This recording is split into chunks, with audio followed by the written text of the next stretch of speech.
Big boss Malayalam season 6 8:30 വരെയുള്ള voting റിസൾട്ടാണ് പറയാൻ പോകുന്നത്.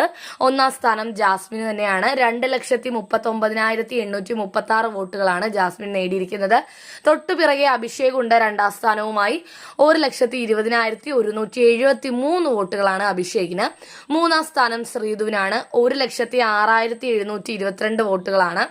നാലാം സ്ഥാനം ഋഷിക്കാണ്. 99,083 വോട്ടുകളാണ്. അഞ്ചാം സ്ഥാനം നന്ദനയ്ക്കാണ്. 95,987 വോട്ടുകളാണ് നേടിയിരിക്കുന്നത്. ആറാം സ്ഥാനമാണ് സായി കൃഷ്ണയ്ക്ക് ലഭിച്ചിരിക്കുന്നത്. 92,365 വോട്ടുകളാണ് നേടിയിരിക്കുന്നത്. അവസാനം ഏഴാം സ്ഥാനം നോറയ്ക്കാണ്. നോറ 88,913 വോട്ടുകളാണ് നോറയ്ക്ക് ലഭ്യമായിരിക്കുന്നത്. ഒന്നാം സ്ഥാനം ജാസ്മിനും അവസാനത്തെ സ്ഥാനം നോറയ്ക്കുമാണ് വോട്ടിങ്ങിന്റെ അടിസ്ഥാനത്തിൽ ഇപ്പോൾ ഉള്ളത്. അഭിഷേകൻ എന്താണെങ്കിലും ജാസ്മിന് തൊട്ട് പിന്നാലെ തന്നെയുണ്ട്. ഈ വോട്ടിംഗ് റിസൾട്ടിൽ എപ്പോൾ വേണമെങ്കിലും മാറ്റങ്ങൾ സംഭവിക്കാം. ശരിയായ വോട്ടിംഗ് റിസൾട്ടുകൾക്കായി നമ്മുടെ ചാനൽ മറക്കാതെ സബ്സ്ക്രൈബ് ചെയ്യുക.